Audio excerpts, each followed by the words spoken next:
NEET 2026 is over. এবার আমরা কি করব? কাট অফ কত যাবে? যদি চান্স না পাই তাহলে কি করব? 2026 এর পেপারই বা কেমন ছিল? এই পেপার অনুযায়ী কাট অফ কত যাওয়া উচিত? এই পেপারে যদি 2022 এর মতো পেপার হয়, বায়োলজি যদি লেন্দি হয়, তাহলে আমাদের কি করা উচিত ছিল? আর কি কি করলে আমরা সিলেকশন পেতে পারতাম? এই সমস্ত কোশ্চেন আমি জানি তোদের মাথায় এখন ঘুরছে, সেইগুলোর উত্তর দেবো আজকের ভিডিওতে। Hello everyone, welcome back to my channel. I am Deblina, a final year medical student from Malda medical college and hospital. তো আমি জানি নিটের পর আমি অনেকটা দিন বেশি টাইম নিয়ে নিলাম এই ভিডিওটা বানানোর জন্য, বিকজ আমার মনে হয়েছিল আমরা যখন একদম নিট দিয়ে আসি না, তারপর আমাদের একটু অন্তত ফ্রি টাইম, একটু অন্তত ফ্রি স্পেস দরকার হয়।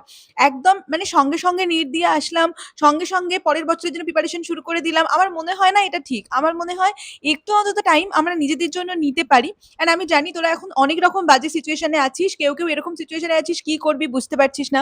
হয়তো অনেকের নাম্বার চলে আসছে বাট কাট অফ কত যাবে বুঝতে পারছিস না। হয়তো অনেকের নাম্বারই আসছে না, বুঝতে পারছিস না বাবা মাকে কি করে কনভিন্স করবি। বা হয়তো কেউ 400 450 এরকম রেঞ্জে আটকে আছিস। আমি জানি এখন মাল্টিপল সিচুয়েশন তোদের মধ্যে। অনেকে হয়তো 570 পেয়েও ভাবছিস কাট অফ কত যাবে, চান্স পাবো কিনা।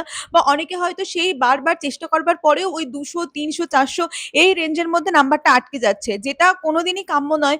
কারণ এখন তোরা নিশ্চয়ই বুঝতে পারছিস না যে কি করা উচিত, কি করা করা না উচিত। তো আমার মনে হয় আমি পরপর কতগুলো ভিডিও বানাবো, সেটার মাধ্যমে তোরা এই জিনিসটা অনেকটা ক্লিয়ার করে নিতে পারবি। এবং দরকারও, কারণ কিন্তু আমি নিজে যে কারণে টাইমটা নিলাম, কারণ আমার মনে হয়েছে যে এই যে 2 বা 3টে দিন নিটের পেপারটাকে প্রপার অ্যানালিসিস করাটা খুব দরকার। যে আমার কি ভুল হয়েছিল, আমার কোথায় ঘাটতি ছিল, কোন জায়গাটা আমি আরেকটু ঠিক করতে পারতাম, কোন জায়গাটা আমি আরেকটু ভালো করে করলে হয়তো এইবারই আমার সিলেকশন হয়ে যেত, বা হয়তো নাম্বারটা আরেকটু বাড়তো।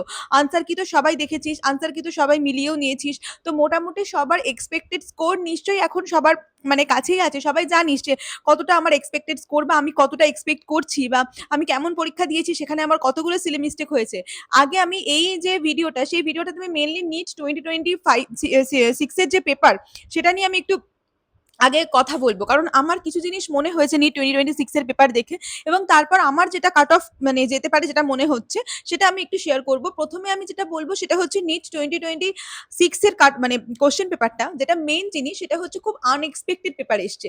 পেপার কিন্তু যখন আনএক্সপেক্টেড আসে তখন কিন্তু সবকিছু খুব গুলিয়ে যায়। এবার তুই বলতে পারিস দিদি আনএক্সপেক্টেড পেপার কেন? কারণ এটাই, যখন মানে 20 সালে পেপার হয়েছিল তখন পেপারটা না অনেকটা ইজি হয়েছিল। তো তারপর যখন 21 সালে পেপার হলো তখন সেই পেপারটা অনেকটা টাফ হয়ে গেল। লোকজন কিন্তু এক্সামে গেছিল যে ইজি পেপার হবে, টাফ কোশ্চেন প্র্যাকটিস করে যায়নি, খারাপ হয়েছে। ঠিক তেমনই 25 এর পেপার এখনো পর্যন্ত হিস্ট্রিতে বলা হচ্ছে সবচেয়ে টাফ পেপার। তো সেই 25 এর টাফ পেপার হিসেব করে সবাই এবছর প্রিপারেশন নিয়েছে। যখন কোশ্চেনটা ইজি এসে গেছে তখন অনাহাসে লোকজন অনেক বেশি সিলি মিস্টেক করে চলে এসছে।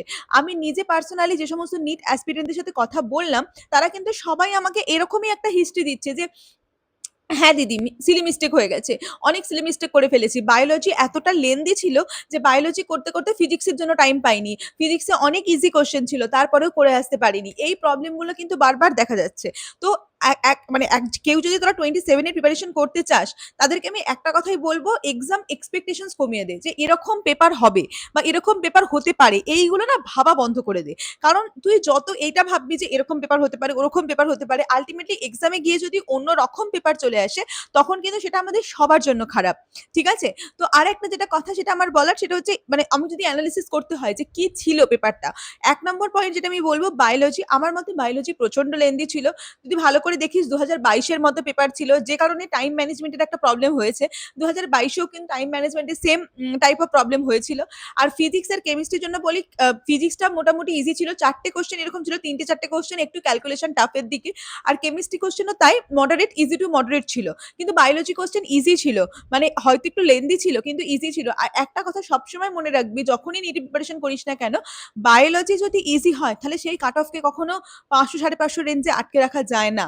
এটা ফ্যাক্ট। বায়োলজি কোয়েশ্চেন ইজি হলে বাকি কোয়েশ্চেন হয়তো একটু টাফ হলো বা একটু মডারেট হলো, তারপরেও কিন্তু কাট অফ বাড়ে। ঠিক আছে? মানে আমরা নিট 2020 তোর 5 এ যেরকম কাট অফ দেখেছিলাম, সেরকম কাট অফ কিন্তু তোরা একদমই এক্সপেক্ট করিস না। নিট 2025 এ আমরা 510-20 কাট অফও দেখেছি। ঠিক আছে? কিন্তু সেরকম কাট অফ তোরা একদমই এবারে কেউ এক্সপেক্ট করিস না। ঠিক আছে? তোরা এরপরে কি করবি, কি স্টেপ নিবি না নিবি, সেগুলোর জন্য তো আমি আছি গাইড করার জন্য। বাট আজকে আমি মেইনলি যেটা তোদের বলব, কোয়েশ্চেন পেপারটা তো এনালাইসিস করলাম, যে আমার যেগুলো মনে হয়েছে, যেগুলো ভুল মনে হয়েছে, যেগুলো যা মনে হয়েছে সেগুলো বললাম। আরেকটা জিনিস যেটা মেইন আমার জানানোর মানে প্রয়োজন, সেটা হচ্ছে যেটা হয়ে গেছে সেটা হয়ে গেছে, সেটা নিয়ে ভেবে কোনো লাভ নেই, ঠিক আছে? যারা ড্রপ দিবি তাদের জন্য আমি মানে অনেক ভিডিও বানাবো ভেবেছি এবারে, যদিও আমার ফাইনাল ইয়ার, আমি তাও চেষ্টা করব যতটা পারবো আমি মানে তোদেরকে হেল্প করবার।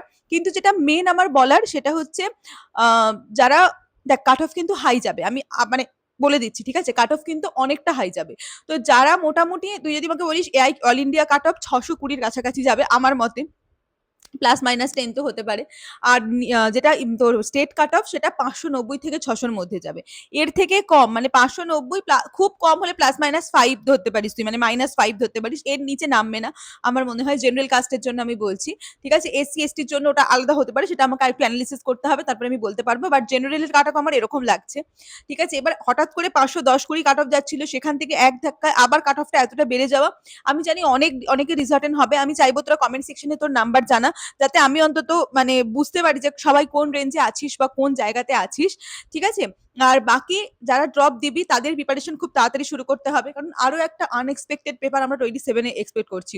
হতে পারে এর থেকেও টাফ হলো, হতে পারে একদম ইজি হলো, আমি জানি না। মানে অ্যাকচুয়ালি আমরা কেউ জানি না। ইভেন এই বছর নিটের আগে যে সমস্ত মানে জিনিসগুলো মানে দেওয়া হচ্ছিল যে এনটিএ তরফ থেকে, বা যেভাবে ভয় দেখানো হচ্ছিল স্টুডেন্টদের, তো জানি না কি হতে চলেছে। ঠিক আছে? যদিও এবারে ভোট ছিল, ইলেকশন ছিল, তারপরেও মানে এতটা এরকম পেপার হয়েছে বা এতটা এরকম মানে আনএক্সপেক্টেড পেপার হয়েছে।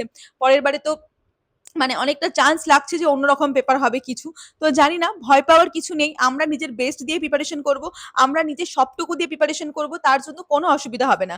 কিন্তু এখন তোরা যে সিচুয়েশনে আছিস, সেই সিচুয়েশন থেকে আগে কোপ আপ করতে হবে। কেউ এখনই আজকেই বা কালকেই এক্ষুনি তাড়াতাড়ি পড়তে বসে যাওয়ার কোনো দরকার নেই। একটা গ্যাপ নে, একটা টাইম নে, 7 দিন 8 দিন টাইম নে, কোনো অসুবিধা নেই। তোরা হয়তো এরকম ভাবছিস যে আজকেই আমার পরীক্ষা শেষ হয়েছে, আমি ড্রপ দেবো, আমি আজকে থেকেই প্রিপারেশন শুরু করব। না, জিনিসটা এরকম হয় না। একটু টাইম নে। আমি সবাইকে বলছি, সবাইকে, এবং আমি যে সমস্ত প্যারেন্টসরা আমার ভিডিও দেখছেন আমি হাত জড়ো করে তাদেরও বলছি যে প্লিজ আপনারা বাচ্চাদের একটু টাইম দিন। কারণ ওরাও অনেক মেন্টাল স্ট্রেসে আছে। ওরা আপনাদের এক্সপেকটেশনস পূরণ করতে না পারা, বা নিজেদের এক্সপেকটেশনস পূরণ করতে না পারা, আপনাদের স্বপ্ন চোখের সামনে ভেঙে যেতে দেখা। তো ওরা অনেক মেন্টাল স্ট্রেসে আছে। দয়া করে ওদের আর মেন্টাল স্ট্রেস দেবেন না। একটু বাচ্চাদের পাশে থাকুন। লাইফে কিছু না কিছু তো ওরা করেই নেবে। কিছু না কিছু করেই নেবে। এখনকার বাচ্চারা কেউ এরকম হবে না যে বাড়িতে বসে থাকবে, চাকরি করবে না। এরকম হবে না। কিছু না কিছু সবাই করে নেবে। তো আপনাদের যদি একটু সাপোর্টটা ওরা পায়, তাহলে হয়তো ওরা অনেক, আমি জানি আমার চ্যানেল অনেক পেরেন্টসরা দেখেন। আমি সেই জন্যই এই কথাগুলো বলছি। কারণ আমার সাথে এরকম বহুবার হয়েছে, মানে স্টুডেন্ট তো আমার চ্যানেল দেখেই, সেখানে তার মাও আমার চ্যানেল দেখেন, বাবাও দেখেন। তো আমি সবার কাছে, সমস্ত পেরেন্টসদের কাছে অনুরোধ করব যে একটু স্টুডেন্টদের টাইম দিন। ওরা এই সিচুয়েশনটা থেকে আগে কোপ আপ করুক। ওদের আগে এই সিচুয়েশনটা থেকে একটু কোপ আপ করার সুযোগ দিন। তারপর স্ট্র্যাটেজি তো বলবো, তারপরে কিভাবে কি পড়তে হবে সেগুলো তো বলবো। কাট অফটা আমি মোটামুটি যেটা ভেবেছি সেটা প্রেডিক্ট করে দিলাম সবার জন্য, যাতে সবার মেন্টাল স্টেট বা মেন্টাল অ্যালাইনটা ডিসাইড করতে সুবিধা হয়। কারণ অনেকেই ভাবে যে দিদি ভিডিও বানাবে, বসে থাকবো তার জন্য ওয়েট করে। তো আমি বলে দিলাম।